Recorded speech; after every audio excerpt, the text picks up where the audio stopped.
Grégory Joron, les choses vont mieux. On l'a entendu dans la bouche de votre collègue, en tout cas à la Guillotière. On l'entend à l'instant dans la voix de l'adjoint au maire de Lyon. Il faut qu'un fait soit médiatisé pour que les pouvoirs publics bougent. Non, on voit bien que la raison pour laquelle, en tout cas essentiellement, les choses vont mieux, c'est la présence policière. Ça a été dit par l'élu de Lyon, puisqu'il dit que ça marche parce qu'il y a une action commune de la police municipale et de la BST sur les endroits cités.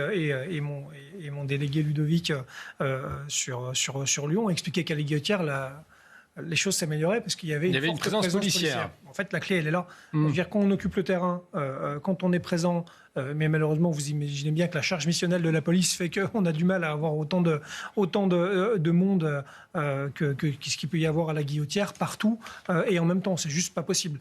Donc là, une concentration de force sur la Guillotière, ça marche. Évidemment, je veux dire, c'est quand même assez dissuasif d'avoir une compagnie de CRS déployée sur le terrain et en patrouille pédestre. Forcément, ça calme tout le monde. Sauf que ça doit être permanent si on veut arriver à récupérer justement le terrain et l'occupation de la voie publique. Avant Grégory Joron, effectivement, ce qu'on constate, c'est que ces personnes sont censées arriver dans ces centres de rétention pour ensuite être renvoyées dans leur pays d'origine, mais la réalité n'est pas là.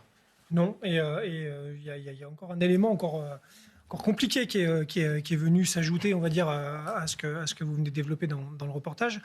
C'est depuis la crise Covid et le fait qu'en fait, aujourd'hui, dans les centres de rétention administrative, il y a énormément de détenus en fin de peine qui devaient normalement suivre le cheminement normal d'un éloignement dans leur pays d'origine et qui malheureusement pour les causes du Covid, déjà le fait qu'il n'y ait plus de trafic aérien, puis ensuite les règles sanitaires aux frontières, aujourd'hui se retrouvent dans les CRA.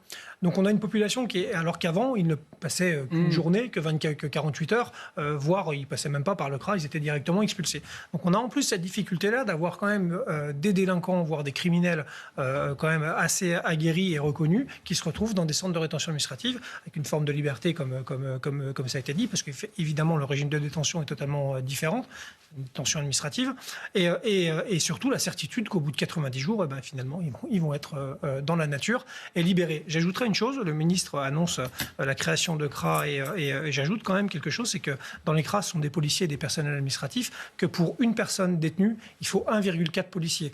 Pour 10 personnes détenues, il en faut 14. Pour 100, il en faut 140. Et que, en général, ce sont des effectifs qui sont issus de la direction centrale de la police aux frontières et que malheureusement, cette même direction n'est pas pourvue en effectifs depuis plus de 2 ans, puisque ce n'est pas les priorités justement ministérielles qui ont été développées. Donc aussi, pour les CRA existants, on a énormément de problèmes d'effectifs pour surveiller tous ces gens-là, dont les profils que je vous ai parlé il y a quelques instants. Grégory Joron, la police, une nouvelle fois appelée à l'aide face à cette violence, cette terrible violence entre les bandes, là encore. Alors ça a toujours existé, effectivement, les bandes qui se tapaient dessus, mais là, ce qui est frappant, c'est cette violence, le décès de ce jeune de 17 ans. Où est-ce qu'elle prend sa source, cette terrible violence ? Cette violence entre bandes. Ça a en effet toujours existé, c'est de plus en plus violent, vous l'avez dit, c'est de plus en plus avec le recours à l'arme blanche. On a vu des images encore il n'y a pas si longtemps à Montpellier, je crois, où ils en étaient à la machette. Donc là, pour le coup, il n'y a pas eu de drame, tant mieux.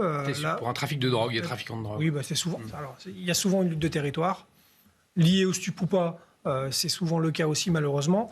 J'ai envie de dire, on ne peut pas régler, et je le dis assez régulièrement, on ne peut pas régler ce genre de problème que par le prisme policier. C'est en effet peut-être un peu trop tard, parce que malheureusement, c'est qu'on est au moment de l'intervention, quelque chose qui fonctionne assez bien. Il y a eu un plan de lutte contre les bandes, contre la violence en bande, je crois déployé par le gouvernement en 2021, qui devait, il me semble, s'inspirer de ce qui est fait sur Paris, qui marche plutôt bien. C'est-à-dire qu'en fait, c'est un consensus du magistrat, de la mairie avec les associations de quartier, de l'éducation nationale, évidemment de la police, etc. Et tout le monde se met sur un réseau de prévention et dès qu'il y a des alertes sur les réseaux sociaux, etc., ça fonctionne plutôt bien.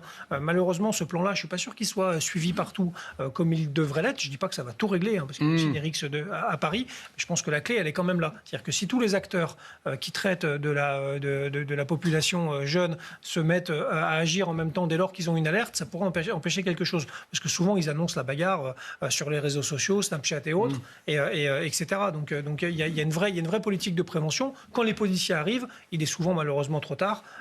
C'est une triste réalité. Le maire de Fleury-Mérogis, Grégory Joron, qui appelait à plus de police de proximité. Est-ce que ça peut être une solution dans ces quartiers difficiles où il y a des bandes qui vont aller se retrouver? Est-ce que des policiers qui patrouillent, qui vont prendre du renseignement, est-ce que ça se fait encore? Est-ce que c'est la solution? Alors ça se fait encore, non, quasiment plus. Je veux dire, moi, déjà, la police de proximité, c'est tout de suite extrêmement connoté politiquement. Donc ça gêne tout le monde quand on le dit. Il y a toujours une forme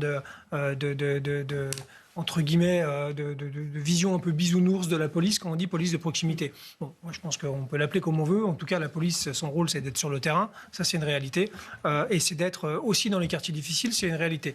Malheureusement, il faut le constater. C'est vrai qu'aujourd'hui, on a une police d'intervention. Parce que depuis des années, on a pris ce chemin-là.